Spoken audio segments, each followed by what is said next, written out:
ಅಣ್ಣ ಅದಕ್ಕೆ ಏನು ಸುಸ್ತಾಗಿರೋ ಥರ ಕಾಣ್ತಿದ್ದೀರಾ, ಏನಾಯಿತು? ವಾಕಿಂಗ್ ಅಂತ ಹೋಗಿದ್ವಿ ಪೂರ್ಣಿ ಜೊತೆ.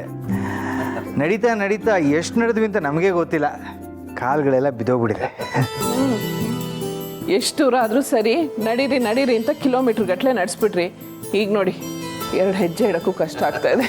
ಅಣ್ಣ ಕಾಲು ನೋಯ್ತಿದ್ರೆ ಸ್ವಲ್ಪ ಹೊತ್ತು ಬಿಸಿನೀರಲ್ಲಿ ಕಾಲು ಹಿಡ್ಕೊಂಡು ಕೂತ್ಕೊಂಡ್ರೆ ನೋವು ಕಡಿಮೆ ಆಗ್ಬೋದು.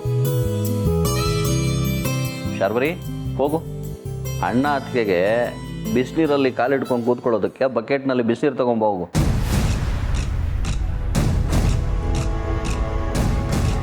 ಏನು ಇನ್ನೂ ನಿಂತಿದೀಯಾ? ಹೋಗು ತಗೊಂಬ. ಅಯ್ಯೋ ಪರವಾಗಿಲ್ಲ ಶಾರ್ವರಿ, ನೋವು ಕಡಿಮೆ ಆಗುತ್ತೆ. ನಾವು ಹೋಗಿ ಬಿಸಿನೀರಲ್ಲಿ ಶಾಖ ತಗೋತೀವಿ. ಅದಕ್ಕೆ ಇಲ್ಲೇ ಕೂತ್ಕೊಳ್ಳಿ, ಕಾಲು ನೋವು ಅಂತಿದ್ದೀರಾ, ಇಲ್ಲೇ ಬಿಸಿನೀರು ಶಾಖ ತಗೊಳ್ಳಿ. 2 ನಿಮಿಷದಲ್ಲಿ ಕಾಲು ನೋವು ಪಟ್ ಅಂತ ಹೋಗುತ್ತೆ. ಶಾರ್ವರಿ ನೀನಿನ್ನೂ ಇಲ್ಲೇ ನಿಂತಿದೀಯಾ?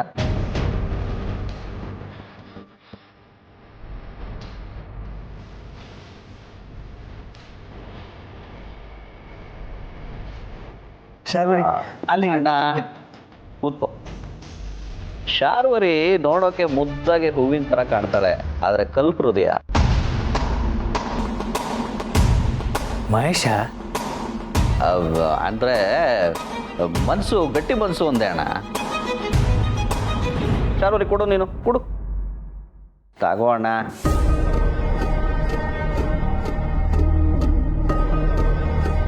ಥ್ಯಾಂಕ್ಸ್, ಕೂತ್ಕೊಳ್ಳಿ. ಅವಳು ಹಾಗಲ್ಲಿ ಕೂತ್ಬಿಟ್ರೆ ನಿಮ್ಮ ಕಾಲು ಹೊತ್ತೋದು ಯಾರು? ಶಾರ್ವರಿ ಅದಕ್ಕೆ ಕಾಲು ಹೊತ್ತು, ನಾನು ಅಣ್ಣನ ಕಾಲು ಹೊತ್ತುತ್ತೀನಿ. ಅಯ್ಯೋ ಅದೆಲ್ಲ ಏನು ಬೇಡ. ಮಹೇಶ ಏನೂ ಇದೆಲ್ಲ, ನಮಗೆ ಅಷ್ಟೊಂದು ಕಾಲು ನೋವೇನಿಲ್ಲ. ಬಿಸಿನೀರಲ್ಲಿ ಕಾಲಿಟ್ಟರೆ ಎಲ್ಲ ಸರಿ ಹೋಗುತ್ತೆ. ತುಳಸಿಯವರೇ, ನೀವು ಬಿಸಿನೀರಲ್ಲಿ ಕಾಲಿಡಿ.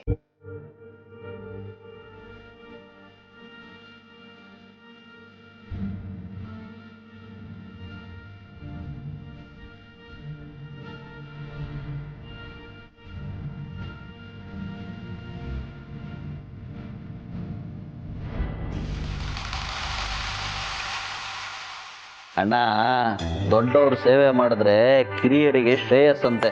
ನಮ್ಮ ಜವಾಬ್ದಾರಿನ ಹೆಗಲ ಮೇಲೆ ಹೊತ್ತು ನಮ್ಮನ್ನು ಈ ಮಟ್ಟಕ್ಕೆ ಬೆಳೆಸಿದ್ದೀರ.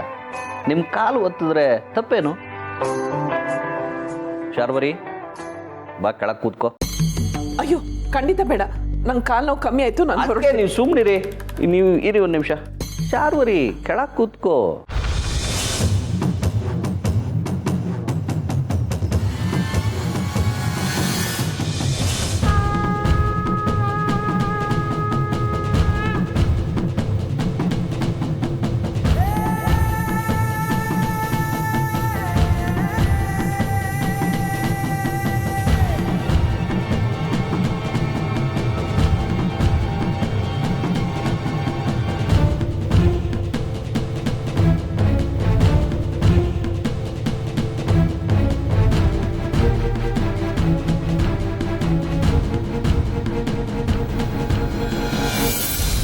ಸಾಕು ಬಿಡಿ ಶಾರ್ವರಿ, ನಂಗೆ ಕಾಲು ನೋವು ಕಮ್ಮಿ ಆಗಿದೆ. ಅದಕ್ಕೆ ನೀವು ಸುಮ್ಮನೆ ಕೂತ್ಕೊಂಡ್ಬಿಡಿ. ಅವಳು ಆಮೇಲೆ ನನಗಿಷ್ಟು ಅವಕಾಶ ಇಲ್ವಾ, ನಿಮ್ಮ ಮನೆಯಲ್ಲಿ ನನಗೆ ಸೇವೆ ಮಾಡೋದಕ್ಕೆ ಅದೃಷ್ಟ ಇಲ್ವಾ ಅಂತ ಇಡೀ ರಾತ್ರಿ ಹೇಳ್ತಿರ್ತಾಳೆ. ಅವಳು ಏನು ಮಾಡೋಕ್ಕೆ ಹೋದ್ರು ನೀವು ಸುಮ್ಮನೆ ಇದ್ಬಿಡಿ. ನೀನು ಒತ್ತು ಶಾರ್ವರಿ.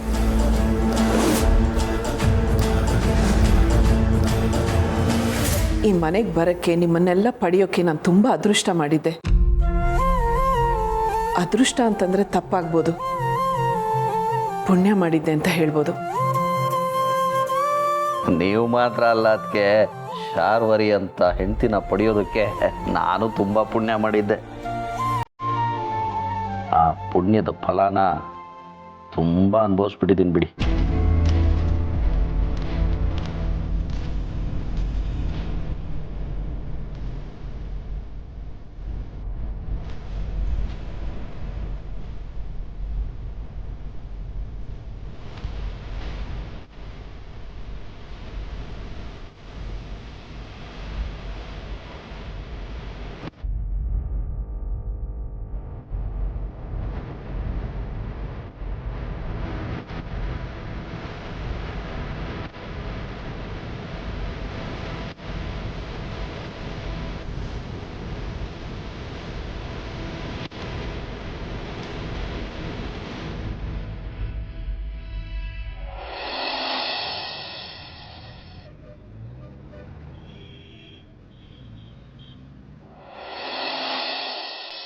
ಆನಂದ ಪರಮಾನಂದ.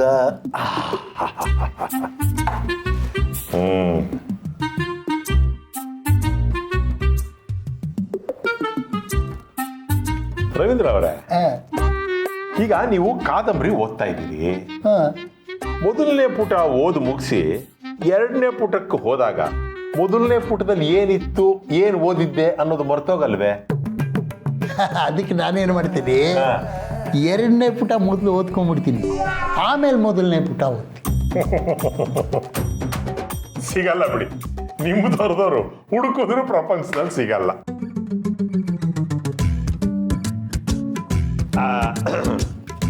ರವೀಂದ್ರ ಅವರೇ, ನಿಮಗೆ ಅಂತ ಫಲಹಾರ ತಂದಿದ್ದೀನಿ, ಬಿಡಿಸ್ಕೊಡ್ಲೆ? ತಿಂತೀರಾ? ಬಿಡಿಸ್ಕೊಡಿ, ಯಾರು ಬೇಡ ಅಂತಾರೆ. ಆಯ್ತು, ನೀವು ಓದಿ, ನೀವು ಓದಿ.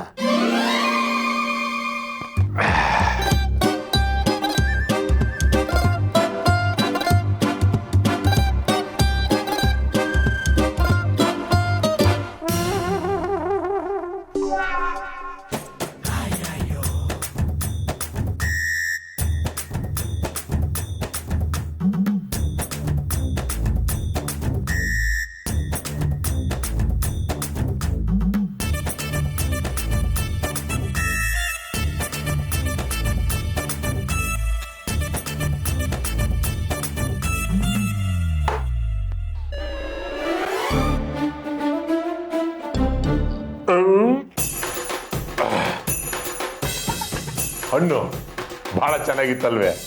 ಅಣ್ಣ, ನಾನೆಲ್ಲಿ ತಿಂದೆ? ಏನ್ ಹೀಗೆ ಹೇಳ್ತೀರಾ ರವೀಂದ್ರ ಅವರೇ? ಈಗ ನಾನೇ ನೋಡಿ ಕಿತ್ತಳೆ ಹಣ್ಣು ಬಿಡಿಸ್ಕೊಟ್ಟಿದ್ದೀನಿ, ಬಾಳೆಹಣ್ಣು ಬಿಡಿಸ್ಕೊಟ್ಟಿದ್ದೀನಿ, ತಿಂದ್ರಿ, ತೇಗದ್ರಿ. ನಾನು ತೇಗಿದ್ನೆ, ನನಗೆ ಕೇಳಿಸ್ಲಿಲ್ವಲ್ಲ. ನೀವು ಓದೋದ್ರಲ್ಲಿ ಮಗ್ನರಾಗ್ಬಿಟ್ಟಿದ್ರಲ್ಲ, ಹಾಗಾಗಿ ಕೇಳಿಸ್ಲಿಲ್ಲ ಅಷ್ಟೇ. ನೋಡಿ, ಈಗ ಇನ್ನೊಂದು ಸ್ವಲ್ಪ ಹಣ್ಣು ಉಳಿದಿದೆ, ಇದನ್ನ ಹಾಗೆ ಇಟ್ಟಿರ್ತೀನಿ, ರಾತ್ರಿಗೋ ನಾಳೆ ಬೆಳಿಗ್ಗೆಗೋ ಮತ್ತೆ ಆಗತ್ತೆ. ಸರಿ. ಪಾಪ, ಓದಿ ಓದಿ, ಮುಂದುವರ್ಸಿ, ನಾ ಬರ್ತೀನಿ. ನಾನು ಯಾವಾಗ ತಿಂದೆ?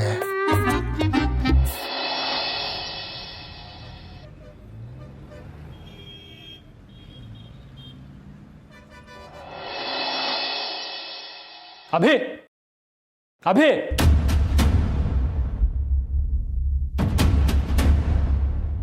ಏನಾಯ್ತು? ಯಾಕೆ ಹೀಗೆ ಕೂಗಾಡ್ತಿದ್ಯಾ? ಏನೋ ಇದೆಲ್ಲ ಕಂಪ್ನಿಯಲ್ಲಿ ಏನು ನಡೀತಾ ಇದೆ ಅಂತ ಗೊತ್ತಿದೆಯಾ ನಿನಗೆ? ಈ ಸಲ ನಮ್ಮ ಕಂಪ್ನಿಗೆ 12% ಲಾಸ್ ಆಗಿದೆ. 12% ಅಂದರೆ ಎಷ್ಟು ಕೋಟಿ ಅಂತ ಗೊತ್ತಾ ನಿನಗೆ? ನನ್ನ ಕಂಪ್ನಿ ಲಾಸ್ ಆಗಿರೋ ವಿಚಾರ ನನಗೆ ಗೊತ್ತಿರಲ್ವಾ? ಎಲ್ಲ ಗೊತ್ತು. ಗೊತ್ತಾ? ಗೊತ್ತಿದ್ದು ಸುಮ್ಮನಿದೆಯಾ? ಬೇರೆ ಏನು ಮಾಡಬೇಕಿತ್ತು? ನಿನ್ನ ಥರ ಕೂಗಾಡ್ಬೇಕಿತ್ತ? ಇಷ್ಟೆಲ್ಲ ಲಾಸ್ ಆಗಿದ್ರು ಅದನ್ನು ಸರಿಪಡಿಸೋಕ್ಕೆ ಪ್ರಯತ್ನನೇ ಪಡ್ತಿಲ್ವಲ್ಲ ನೀನು? ಪ್ರಪಂಚನೇ ಮುಳುಗೋಯ್ತು ಅನ್ನೋ ಥರ ಯಾಕೆ ಹೀಗೆ ಆಡ್ತಿದ್ಯಾ? ಬಿಸ್ನೆಸ್ ಅಂದಮೇಲೆ ಪ್ರಾಫಿಟ್ ಲಾಸ್ ಎರಡೂ ಇರುತ್ತೆ. ಇವತ್ತು ಲಾಸ್ ಆಗಿದೆ, ನಾಳೆ 2ರಷ್ಟು ಪ್ರಾಫಿಟ್ ಮಾಡ್ತೀನಿ. ಯಾಕೆ, ನಿನಗೆ ಯಾವತ್ತು ಲಾಸೇ ಆಗಿಲ್ವಾ? ನನಗೂ ಲಾಸ್ ಆಗಿದೆ, ಆದರೆ ಲಾಸ್ ಆಗಿದ ತಕ್ಷಣ ಕೇರ್ಫುಲ್ ಆಗಿ ಅದನ್ನು ಸರಿ ಮಾಡ್ಕೊಂಡಿದ್ದೀನಿ.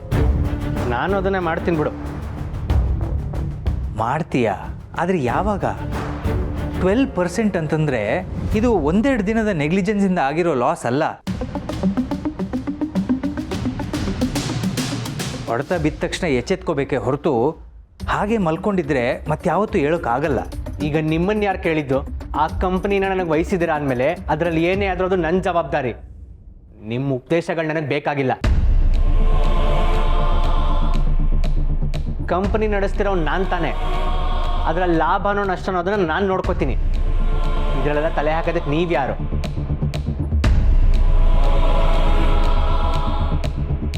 ಏನಬ್ಬಿ ಹೀಗೆ ಹೇಳ್ತಾ ಇದೆಯಾ? ಕಂಪನಿ ಈಗ ನೀನು ನಡೆಸ್ತಾ ಇರ್ಬೋದು, ಆದರೆ ಅದನ್ನು ಕೊಟ್ಟಿದ್ದು ಇವ್ರು ತಾನೆ. ಅಷ್ಟು ಕಷ್ಟಪಟ್ಟು ಬೆಳೆಸಿದ ಕಂಪನಿ ನಷ್ಟ ಆಗ್ತಾ ಇದ್ರೆ ಆತಂಕ ಆಗದೆ ಇರುತ್ತಾ? ಕಂಪನಿನ ನನಗೆ ಕೊಟ್ಟ ಮೇಲೆ ಅದರಲ್ಲಿ ನಷ್ಟ ಆದರೆ ನನಗಾಗತ್ತೆ, ಇವ್ರಿಗೇನಾಗಲ್ವಲ್ಲ. ನಷ್ಟ ನಿನಗಾದ್ರೇನು ಅವ್ರಿಗಾದ್ರೇನು? ಮನೆ ಮಗ ನೀನು. ನಿನಗೆ ತೊಂದರೆ ಆದರೆ ಅದನ್ನು ನೋಡಿಕೊಂಡು ಅವ್ರಿಗೆ ಸುಮ್ಮನಿರೋಕ್ಕಾಗತ್ತಾ? ಕಡೆ ಪಕ್ಷ ಇಷ್ಟು ನಷ್ಟ ಆದಮೇಲೆ ಇನ್ನೇನು ಮಾಡಬೇಕು, ಮುಂದೆ ಹೇಗೆ ಒರಿಬೇಕು ಅಂತ ಅವ್ರ ಸಲಹೆ ತಗೋಬೋದಾಗಿತ್ತಲ್ವಾ? ಓಹೋ, ನಾನು ಇವ್ರ ಹತ್ರ ಸಲಹೆ ತಗೋಬೇಕಾ? ಇವ್ರ ಬುದ್ಧಿ ಸರಿ ಇದ್ದಿದ್ರೆ ತಗೋತಿದ್ದೆ, ಆದರೆ ಇವ್ರ ಬುದ್ಧಿ ಸರಿ ಇಲ್ಲ ಅಂತ ನಿಮ್ಮನ್ನ ಈ ಮನೆಗೆ ಕರ್ಕೊಂಡು ಬಂದಾಗಲೇ ನನಗೆ ಗೊತ್ತಾಯ್ತು. ಅಭಿ, ಬಾಯಿಗೆ ಬಂದಾಗೆಲ್ಲ ಮಾತಾಡಬೇಡ. ಅಭಿ, ನೀನು ನನ್ನನ್ನು ಏನು ಬೇಕಾದರೂ ಅನ್ನು ನಾನು ಸಹಿಸ್ಕೋತೀನಿ, ಆದರೆ ನನ್ನನ್ನು ತಪ್ಪಾಗಿ ಮಾತ್ರ ತಿಳ್ಕೊಬೇಡ. ನಾನು ಹೇಳ್ತಾ ಇರೋದು ನೀನು ಒಳ್ಳೇದಕ್ಕೆ ಹೊರತು. ಸಾಕು, ಈ ನಾಟಕ ಸಾಕು. ನೀವು ಹೇಳ್ತಿರೋದು ನನ್ನ ಒಳ್ಳೇದಕ್ಕಲ್ಲ, ಈ ಮನೆಯವ್ರ ಮುಂದೆ ಒಳ್ಳೆಯವ್ರಾಗಕ್ಕೆ.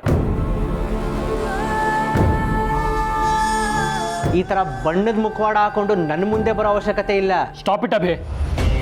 ಇನ್ನು ಒಂದು ಮಾತು ಅವ್ರ ಬಗ್ಗೆ ಆಡಿದ್ರೆ ನಾನು ಸುಮ್ಮನಿರಲ್ಲ. ಓ, ನಾನು ಮರ್ತಿದ್ದೆ. ಈಗ ಇವ್ರು ನಿಮ್ಮ ಅಮ್ಮ ಅಲ್ವಾ? ಮಾತೃದೇವೋ ಭವ.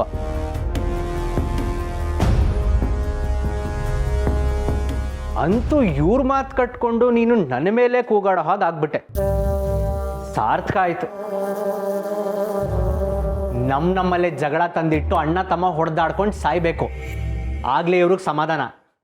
ಅದೇ ತಾನೇ ಇವ್ರ ಪಿತೂರಿ. Stop it Abhi.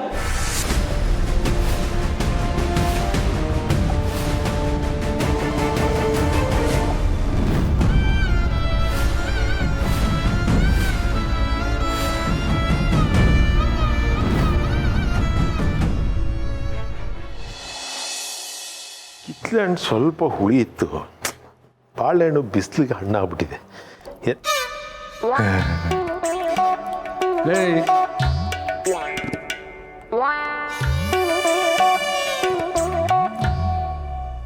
ಯಾಮಾರಿಸ್ತೀಯ? ಅವ್ರನ್ನ ಯಾಮಾರಿಸಿ ಹಣ್ಣುಗಳನ್ನು ತಿಂದ ಹಾಗೆ ನನ್ನೂ ಏನಾದರೂ ಯಾಮಾರಿಸಿದ್ರೆ ಚಳ್ಳೆ ಹಣ್ಣು ತಿನ್ನಿಸ್ಬಿಡ್ತೀನಿ. ಇಷ್ಟು ಹಣ್ಣು ಅವರೇ ತಿಂದಿದ್ದು? ಏಯ್, ನಾಟಕ ಆಡಬೇಡ. ಕುರಿನ ಕಾಯೋದಕ್ಕೆ ತೋಳನ ಇಟ್ಕೊಂಡಾಗಾಯ್ತು. ನಡಿ ನಡಿ ಆಚೆಗೆ. ಪ್ರಾಮಾಣಿಕವಾಗಿ ಹೇಳ್ತಾ ಇದ್ದೀನಿ, ಇದಿಷ್ಟು ಹಣ್ಣನ್ನ ಅವರೇ ತಿಂದಿದ್ದು. ಪ್ರಾಮಾಣಿಕವಾಗಿ ನಿನ್ನಲ್ಲಿ ಪ್ರಾಮಾಣಿಕತೆ ಇದೆ ಅಂತನ್ನೋದು, ಸಮುದ್ರದ ನೀರು ಸಿಹಿಯಾಗಿದೆ ಅಂತನ್ನೋದು ಎರಡು ಒಂದೇ. ನಡಿ ಆಚೆಗೆ ಎಂದೆ. ಮಾತಿದ್ರೆ ಮನೆಯಿಂದ ಆಚೆಗೆ ಹೋಗುವಂತಾರೆ, ಇಲ್ಲಿಂದ ಆಚೆಗೆ ಇವ್ನು ಕಳಿಸ್ತಾನೆ. ಅಲ್ಲ, ಮಾತ್ರ ಮನೆ ಒಳಗೆ ಬಿಟ್ಕೊಳ್ಳಲ್ಲ, ಎಲ್ಲೋ ಸಾಯ್ಲಿ ನಾನು. ಏನೋ ಅದು ಗೊಣಗ್ತಿದೆಯಾ? ಏನಿಲ್ಲ ನೋಡಿ, ದೇವಸ್ಥಾನದ ಆಗಿರೋ ಈ ಮನೆ ಬಿಟ್ಟು, ಪರಮೇಶ್ವರನ ಸ್ವರೂಪಿಯಾಗಿರೋ ನಿಮ್ಮನ್ನ ಬಿಟ್ಟು ನಾನು ಎಲ್ಲಿಗೂ ಹೋಗೋದಿಲ್ಲ. ಬೇಕಾದ್ರೆ ನಿಮ್ ಕಾಲು ಹಿಡ್ಕೊಂಡ್ಬಿಟ್ಟು. ನೀ ಕಾಲು ಹಿಡ್ಕೊಳ್ಳೋದೇನೋ ಬೇಕಾಗಿಲ್ಲ, ಕಾಲು ಒತ್ತು. ಕಾಲು ಒತ್ತೋದ? ನಾನಾ? ಬಾಗ್ಲ ಆ ಕಡೆ ಇದೆ, ಹೋಗೋವಾಗ ಬಾಗಿಲು ಮುಚ್ಕೊಂಡು ಹೋಗು. ಆಮೇಲೆ ಈ ಕಡೆ ತಲೆನೂ ಹಾಕಬೇಡ. ಬೇಡ, ಕಾಲು ಒತ್ತೀನಿ. ನನ್ನ ಕಾಲಲ್ಲೂ ಮತ್ತೆ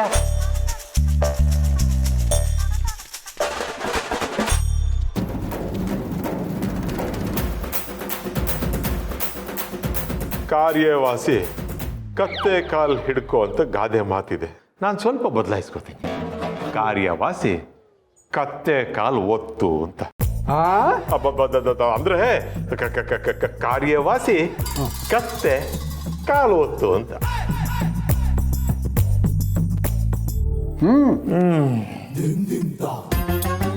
ನೋಡೋ, ಕಾಲು ಒತ್ತೋವಾಗ ಹಣ್ಣನ್ನ ನೀನ್ ತಿನ್ನಬೇಡ, ಅವ್ರಿಗೆ ತಿನ್ನು.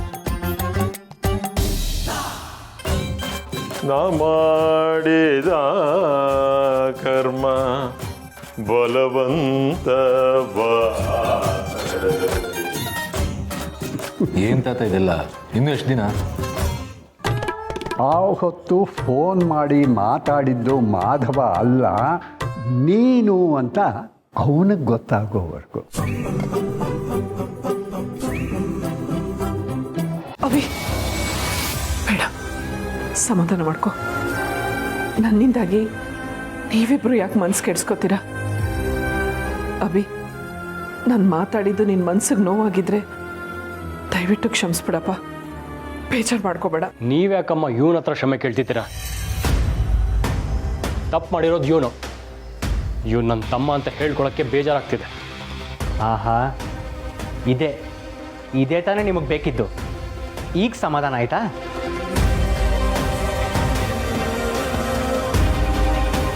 ಸಮಾಧಾನ ಅಲ್ಲ, ಸಂತೋಷ ಆಗಿರ್ಬೇಕಲ್ವಾ? ಆದ್ಮೇಲೂ ಇಂಥ ಮೊಸಳೆ ಕಣ್ಣೀರೆಲ್ಲ ಯಾಕೆ ಹಾಕ್ತೀರಾ? ಅಭಿ, ಏನಾಗಿದೆಯೋ ನಿನಗೆ? ಅವರು ಮಾತಾಡ್ತಿದ್ರೆ ತಪ್ಪು, ನಗ್ತಿದ್ರೆ ತಪ್ಪು, ಅಳ್ತಿದ್ರೆ ತಪ್ಪು, ಅವ್ರು ಏನು ಹೇಳಿದ್ರು ತಪ್ಪು. ಬರೀ ಅವರನ್ನ ತಪ್ಪಾಗೇ ತಿಳ್ಕೊತಾ ಹೋದರೆ ನೀನು ಅವ್ರನ್ನ ಅರ್ಥ ಮಾಡ್ಕೊಳ್ಳೋದು ಯಾವಾಗ? ಬೇಕಾಗಿಲ್ಲ, ನಾನು ಯಾರನ್ನು ಅರ್ಥ ಮಾಡ್ಕೊಳ್ಳೋದು ಬೇಕಾಗಿಲ್ಲ. ನನಗಿಷ್ಟ ಇಲ್ದಿರೋರು ಏನೇ ಮಾಡಿದ್ರು ನನಗೆ ತಪ್ಪಾಗೇ ಕಾಣಿಸುತ್ತೆ. ಫಸ್ಟ್ ಆಫ್ ಆಲ್ ಇವ್ರನ್ನ ಈ ಮನೆಗೆ ಕರ್ಕೊಂಡು ಬಂದಿದ್ದು ನಿಮ್ಮ ತಪ್ಪು.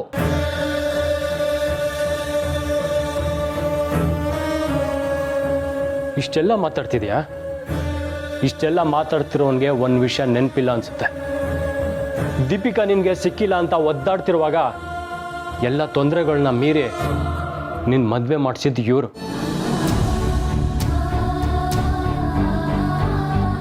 ಅಷ್ಟೇ ಅಲ್ಲ, ನಿನ್ನ ಕೈ ಕುಯ್ಕೊಂಡಾಗ ನಿನ್ನ ಕಾಪಾಡಿದ್ದು ಇವರು, ನಿನ್ನ ಪಟಾಕಿ ಹೊಡೆದಾಗ ನಿನ್ನ ಕಾಪಾಡಿದ್ದು ಇವರು. ಇಂಥವ್ರ ಬಗ್ಗೆ ಕೇವಲ ಮಾತಾಡಿದ್ರೆ ನಿನಗೆ ಒಳ್ಳೇದಾಗಲ್ಲ. ಏನು, ನನಗೆ ಒಳ್ಳೇದಾಗಲ್ಲ ಅಂತ ಶಾಪ ಹಾಕ್ತಿದ್ಯಾ? ಈ ರೇಂಜಿಗೆ ಬದಲಾಗ್ಬಿಟ್ಯಾ ನೀನು? ಯಾಕೋ ಹೀಗೆ ಮಾತಾಡ್ತಿದ್ಯಾ? ನಾನು ನಿನಗೆ ಶಾಪ ಹಾಕ್ತಿಲ್ಲ, ಇರೋ ಸತ್ಯನ ಹೇಳ್ತಿದ್ದೀನಿ. ಬ್ರೋ, ನಾನಿರೋ ಸತ್ಯ ಹೇಳ್ತೀನಿ, ಕೇಳಿಸ್ಕೊ. ಇವ್ರಿಗೋಸ್ಕರ ಇವತ್ತು ನೀನು ನನ್ನ ಮೇಲೆ ಕೈ ಎತ್ತಿದ್ಯಾ.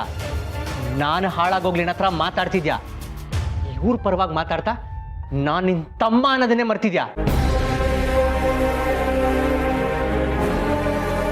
ಹುಟ್ಟದಾಗಿಂದ ಜೊತೆಗಿರೋನು ನಾನು, ಸಾಯೋವರೆಗೂ ನಿನ್ನ ಬಿಟ್ಕೊಡ್ದೇ ಇರೋನು ನಾನೇ. ಇವ್ರು ನಿನ್ನೆ ಮೊನ್ನೆ ಬಂದು ನಮ್ಮಿಬ್ಬರ ಮಧ್ಯೆ ತಂದಿಟ್ಟು ತಮಾಷೆ ನೋಡ್ತಿದ್ದಾರೆ. ಅರ್ಥ ಮಾಡ್ಕೋ. Stop it Abhi. ಮತ್ತೆ ಮತ್ತೆ ಅದನ್ನೇ ಹೇಳಿ ನನಗೆ ಟ್ರಿಗರ್ ಮಾಡಬೇಡ. ಕಂಪ್ನಿ ಲಾಸ್ ಆಗಿದೆ, ಪರವಾಗಿಲ್ಲ, ಸಹಿಸ್ಕೋಬೋದು. ಆದರೆ ಒಳ್ಳೆಯವ್ರ ಬಗ್ಗೆ ಕೆಟ್ಟಾಗಿ ಮಾತಾಡಿದ್ರೆ ಸಹಿಸ್ಕೊಳ್ಳೋಕ್ಕಾಗಲ್ಲ.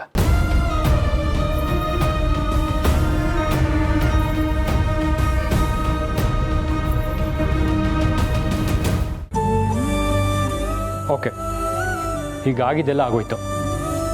ನಿನ್ನ ಮೇಲೆ ಕೈ ಎತ್ತಿದ್ದಕ್ಕೆ ಐ ಆಮ್ ಸಾರಿ. ಈಗ ವಿಷಯ ಎಲ್ಲ ಬಿಡು.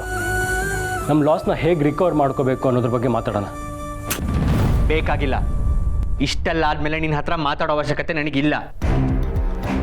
ನನ್ನ ಮೇಲೆ ಕೈ ಎತ್ತತ್ತೆ ಅಲ್ವಾ? ಮುಗೀತು, ಇಲ್ಲಿಗೆ ಎಲ್ಲ ಮುಗೀತು. ನನಗೆ ನಿನ್ನ ಜೊತೆಗೆ ಯಾವ ಮಾತು ಬೇಕಾಗಿಲ್ಲ.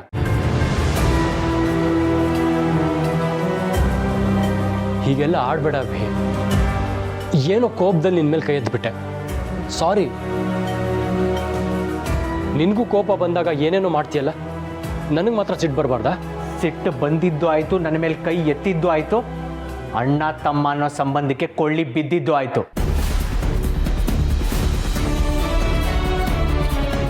ಅಭಿ, ಅಯ್ಯೋ, ಹಾಗೆಲ್ಲ ಮಾತಾಡಬೇಡ ಅಭಿ. ಇವ್ನು ನನ್ನ ವಿಷಯಕ್ಕೆ ತಾನೇ ನಿನ್ನ ಮೇಲೆ ಕೋಪ ಮಾಡ್ಕೊಂಡು ಕೈ ಎತ್ತಿದ್ದು. ಇವನ್ ಪರವಾಗಿ ನಾನು ನಿನ್ನ ಕೈ ಮುಗಿದು ಕೇಳ್ಕೊತೀನಿ.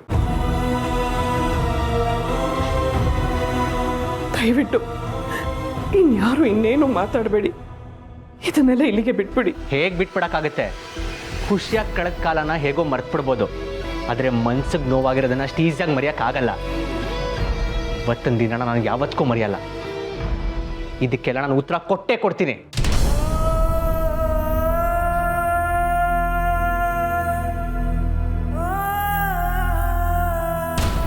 ಏನಾಗ್ತದೆ ಇಲ್ಲಿ? ಯಾವುದೋ ವಿಷಯ ಎಲ್ಲೋ ಶುರುವಾಗಿ ಮತ್ತೆಲ್ಲಿಗೂ ಹೋಗಿ ನಿಲ್ತು. ಅವನು ಯಾಕೆ ಹೀಗೆಲ್ಲ ಮಾತಾಡ್ತಿದ್ದಾನೆ? ಯಾಕೆ ಎಲ್ಲರೂ ತಪ್ಪಾಗಿ ತಿಳ್ಕೊತಾ ಇದ್ದಾನೆ? ನಮ್ಮ ಮೇಲಿನ ಕೋಪನ ಕಂಪನಿ ಮೇಲೆ ತೀರಿಸ್ಕೋತಾನ ಅಂತ ಆತಂಕ ಆಗ್ತಾ ಇದೆ. ಅಮ್ಮ, ಅವನು ಹಾಗೆಲ್ಲ ಮಾತಾಡಿದ್ದಕ್ಕೆ ದಯವಿಟ್ಟು ಬೇಜಾರು ಮಾಡ್ಕೋಬೇಡಿ. ಅವನ ಪರವಾಗಿ ನಾನು ನಿಮ್ಮ ಹತ್ರ ಸಾರಿ ಕೇಳ್ತೀನಿ.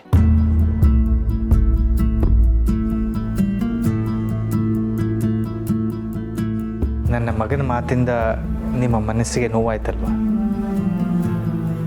ನಾನು ಕ್ಷಮೆ ಕೇಳೋದ್ರಿಂದ ನಿಮ್ಮ ಆ ನೋವು ಕಮ್ಮಿ ಆಗಲ್ಲ ಅಂತ ನನಗೆ ಗೊತ್ತು. ನನಗೆ ನೋವಾಗ್ತಾ ಇರೋದು ಅವನು ಆಡಿದ ಮಾತುಗಳಿಂದ ಅಲ್ಲ, ಅವನ ಕೋಪಕ್ಕೆ, ಅವರಿಬ್ಬರ ಜಗಳಕ್ಕೆ ನಾನು ಕಾರಣ ಆಗ್ತಾ ಇದ್ದೀನಲ್ಲ ಅಂತ. ಇಲ್ಲ ತುಳಸಿಯವರೇ, ಯಾರಿಗಾದ್ರೂ ಕೋಪ ಬಂದಿದೆ ಅಂದರೆ ಅದಕ್ಕೆ ಕಾರಣ ಬೇರೆ ಯಾರೂ ಆಗಿರಲ್ಲ, ಅವರೇ ಆಗಿರ್ತಾರೆ. ಅವನ ಕೋಪಕ್ಕೆ ನಿಮ್ಮನ್ನು ಕಾರಣ ಮಾಡ್ತಿದ್ದಾನಷ್ಟೇ. ಇಲ್ಲಿ ನಡೀತಿರೋದಕ್ಕೆ ಯಾವುದಕ್ಕೂ ನೀವು ಕಾರಣ ಅಲ್ಲ. ನಿಮ್ಮನ್ನು ತಪ್ಪಾಗಿ ಅರ್ಥ ಮಾಡ್ಕೊಂಡಿರೋ ಅವರ ಮನಸ್ಸುಗಳೇ ಕಾರಣ. ದಯವಿಟ್ಟು ನೀವು ನೊಂದ್ಕೋಬೇಡಿ.